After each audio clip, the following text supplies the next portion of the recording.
جو ہماری نظروں سے چھپا ہوا ہو، کیونکہ جن قطعاً اپنی شکل میں ہمیں دکھائی نہیں دیتا۔ کئی بار ہمیں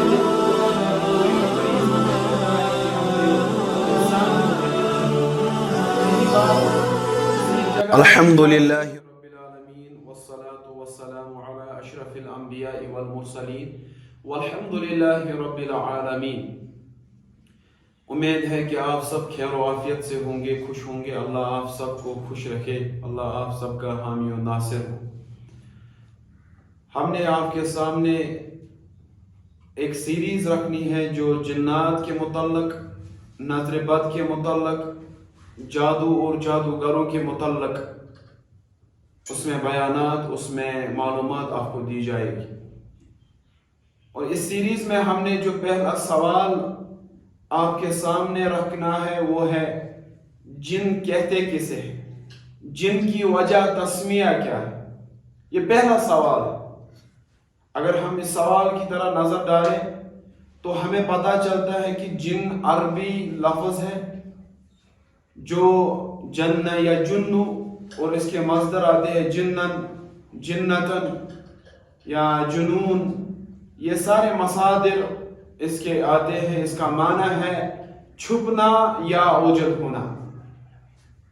اور قرآن مجید میں بھی ہمیں کچھ الفاظ ایسے اس سے ملتے جلتے دکھائی دیتے ہیں، جس میں پہلا ہے اجنہ یا جنین لفظ ہم کہتے ہیں کہ اس بچے کو کہتے ہیں جو ماں کی کوکھ میں ہوتا ہے، جو ماں کی مادر میں ہوتا ہے۔ اور اسے ہم جنین کیوں کہتے ہیں؟ کیونکہ وہ ہماری آنکھوں سے اوجل ہوتا ہے، وہ ہماری آنکھوں کو دکھائی نہیں دیتا، وہ چھپا رہتا ہے ہماری آنکھوں سے۔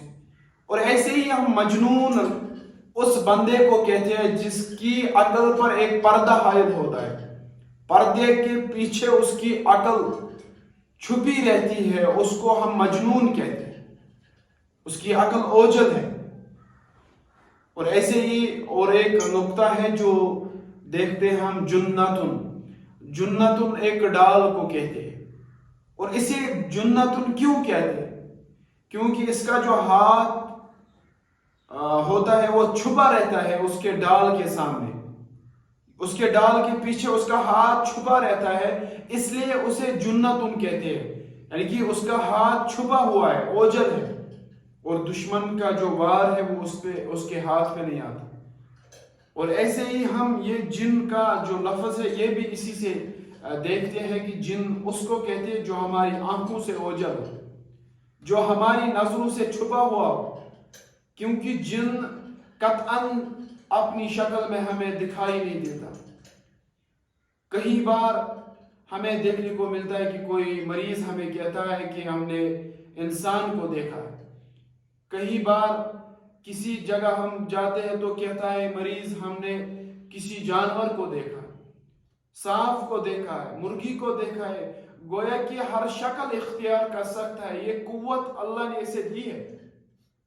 یہ کبھی سانپ کی شکل اختیار کرتا ہے، کبھی کسی اور جانور کی شکل اختیار کرتا ہے۔ اور اس وجہ سے ہم کہتے ہیں کہ جن اوجل رہتا ہے، اپنی اصل شکل چھپاتا ہے اور ہمیں وہ نظر نہیں آتا، اس لیے اسے جن کہتے ہیں۔ اور اس کے بعد یہ جو دوسرا نقطہ ہے اس بارے میں کہ ہمیں چاہیے یہ سمجھنا، ہمیں ضروری ہے کہ جو جن ہوتا ہے انسان کو صرف پیچھے سے وار کرتے ہیں، سامنے سے یہ کبھی انسان کو وار نہیں کرتے۔ یہ کبھی انسان کو رات میں خوابوں میں ستاتا ہے، رات میں آ کے اس کو سایہ دکھاتا ہے، رات میں آ کے اس کو کسی جانور کی شکل سامنے لاتا ہے، تو یہ ڈراتا ہے، پیچھے سے وار کرتا ہے لیکن سامنے آنے سے ڈرتا ہے، اور ہم اس کو نہیں دیکھ سکتے، اس لیے ہم کہتے ہیں کہ یہ ہماری آنکھوں سے اوجل رہتا ہے، اس لیے اسے جن کہتے ہیں۔ کیونکہ اللہ نے سورہ اعراف آیت نمبر 27 میں فرمایا ہے اِنَّهُ يَرَاكُمْ هُوَ وَقَبِيلُهُ، یہ جو جن ہے اور اس کے جو قبیلے ہیں یہ آپ کو دیکھتے ہیں، مِنْ حَيْثُ لَا تَرَوْنَهُمْ، یہ آپ کو وہاں سے دیکھتے ہیں جہاں سے آپ ان کو نہیں دیکھ سکتے۔ وہ کہ اس سے پتہ چلا ہمیں کہ جن ہمیں دیکھ سکتا ہے لیکن ہم جن کو نہیں دیکھ سکتے. اسی لیے ہم کہتے ہیں کہ جن کو ہم جن اس لیے کہتے ہیں کیونکہ یہ آنکھوں سے اوجھل رہتا ہے, یہ آنکھوں سے چھپا رہتا ہے. اور جو جن کی یہ طاقت ہے ہماری آنکھوں سے چھپے رہنا اور پیچھے سے وار کرنا, یہ ان کے پاس طاقت دی. لو انزلنا هذا القرآن على جبل لرأيته خاشعا متصدعا من خشية الله, کہ اگر ہم نے یہ قرآن پہاڑ پہ نازل کیا ہوتا تو ضرور بضرور آپ دیکھتے اس پہاڑ کو ریزہ ہوتے, ریزہ ریزہ ہوتا یہ پہاڑ جب اس پہ قرآن کو نازل کیا جاتا. تو اس سے ہمیں پتہ چلتا ہے کہ قرآن میں اتنی طاقت ہے, قرآن میں اتنی قوت ہے. جب ہم کسی جن پہ, کسی شیطان پہ یہ قرآن پڑھتے ہیں تو وہ روتا ہے, وہ چیخے مارتا ہے, سسکیاں لیتا ہے, وہ کہتا ہے کہ ہمیں چھوڑ دو, ہم آئندہ سے آپ کے پاس نہیں آئیں گے. تو اس سے ہمیں رہنمائی بھی ملتی ہے اور اس سے ہمیں طاقت بھی ملتی ہے, قوت بھی ملتی ہے. قرآن پڑھنا سیکھنا, قرآن کے ساتھ ہمیں جڑنا ہے تو جنات ہمیں کچھ بھی نہیں بگاڑ سکتے. ہمارے گھر میں ایسا مسئلہ ہے, آج ہمارے گھر میں ایک بچی کا دورہ پڑا, آج ہمارے گھر میں ایک بچے کا دورہ پڑا, آج ہماری جو بیٹی ہے 40 سال کی ہوئی ہے لیکن ابھی شادی نہیں ہو رہی. جو لڑکا آتا ہے دیکھتا ہے کہتا ہے کہ مجھے پسند ہے لیکن لڑکی پسند نہیں کرتی. جب لڑکی کو پسند آتا ہے تو لڑکا کہتا ہے کہ مجھے پسند نہیں.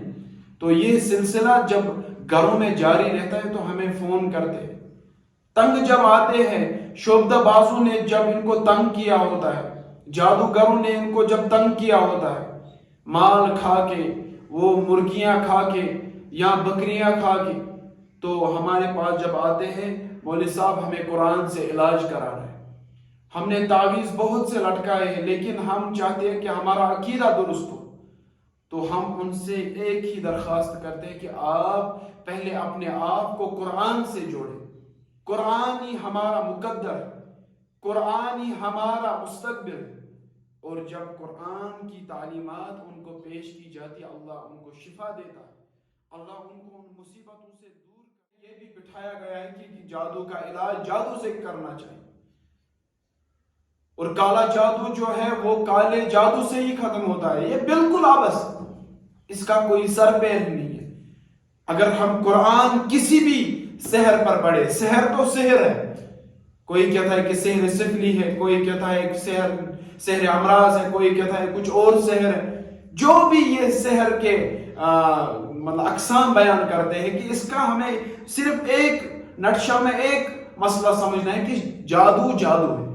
اس کا علاج صرف قرآن ہے, اس کا علاج صرف اللہ کا فرمان اور اللہ سے جڑنا ہے, نماز کی پابندی کرنی, اذکار کی پابندی کرنی. اور جب ہمیں جنات کی معلومات ہو تب ہم جا کے ان سے لڑ سکتے ہیں, ان کے سامنے اپنے آپ کو دفاع کر سکتے ہیں. قرآن اصل چیز ہے. اگر ہمارے پاس علم ہوگا اور ہم بزدل بنے پھرتے تو ہمارا جو یہ علم ہے یہ ہمیں کوئی فائدہ نہیں دے, کیونکہ بہت سارے موحدین جو علم میں زیادہ مطلب وسعت رکھتے ہیں لیکن ان کے پاس وہ دل نہیں ہوتا ہے, وہ یقین نہیں ہوتا ہے, وہ توکل نہیں ہوتا ہے جس سے وہ لوگوں کو علاج کر سکتے ہیں. تو بزدل بھی نہیں ہونا ہے انسان کو, اور اس کے ساتھ ساتھ علم سے بھی محرومی نہیں ہونی چاہیے. دونوں چیز لازم اور ملزوم ہے. ایک سائیڈ سے علم بھی ہونا چاہیے, دوسرے سائیڈ سے ایک انسان کبھی بھی ہونا چاہیے, علم والا بھی ہونا چاہیے, کانفیڈنس بھی ہونا چاہیے. دو چیزیں میں بیان کرتا ہوں, ایک کانفیڈنس, دوسری معلومات ہونی چاہیے. جب معلومات ہوگی تو اس کے پاس قوت بھی ہوگی, وہ کانفیڈنس بھی ہوگا, تب جا کے وہ جنات کے ساتھ لڑ سکتا ہے, جنات کے سامنے اپنے آپ کو بچا سکتا ہے. اس کی مثال ایسے ہم دے سکتے ہیں کہ اگر ایک انسان کے پاس گن ہوگا, تلوار ہوگی, وہ تلوار چلانے والا خود بزدل ہوگا تو اس کے پاس وہ تلوار ہونا کوئی معنی نہیں رکھتا. کیونکہ اس کے پاس وہ جگرا نہیں ہے، اس کے پاس کانفیڈنس نہیں ہے، وہ تلوار چلائے تو چلائے کیسے؟ اور ایک بندہ یہاں پہ ایسا بھی ہے جس کے پاس قوت ہے، کانفیڈنس ہے، اس کے پاس جگرا بھی ہے، لیکن وہ تلوار اس کے پاس نہیں ہے، یعنی کہ اس کے پاس وہ معلومات نہیں ہے، تو وہ کچھ بھی نہیں کر سکتا۔ کو دونوں چیز، گویا کہ دونوں چیز لازم اور ملزوم ہے، ایک معلومات بھی ہونی چاہیے، دوسرا اس کو کانفیڈنس بھی ہونا چاہیے، تب جا کے ہم کچھ نہ کچھ کر سکتے ہیں، تب جا کے ہم لوگوں کو فائدہ پہنچا سکتے ہیں۔ اور یہ سیریز ہم نے اسی لیے شروع کی ہے، اس میں ہم لوگ یہاں یہ معلومات دیتے رہیں گے کہ ہاں جنات کی اتنی قوت ہے، اچھا جنات جسم سے نکل بھی سکتے، اچھا جنات کو یہ بھی طاقت ہے، اچھا جنات کی یہ بھی کمزوریاں ہیں۔ جب یہ باتیں آپ کے سامنے آتی رہیں گے تب آپ اپنے آپ کو بھی بچا سکتے ہو، آپ کے دلوں سے بھی ڈر نکل کر آپ کے دل میں یقین اور قوت اور اللہ پر بھروسہ آئے گا، اور باقی جو عوام ہیں جو اس ویڈیو کو سنیں گے اور ان کے گھر والے بھی اس پہ اعتماد کر کے اللہ پر بھروسہ کریں گے انشاءاللہ۔ یہی موقف ہمارا ہے۔ اللہ آپ سب کو اور ہمیں خوش رکھے اور ہمیں اس پر عمل کرنے کی توفیق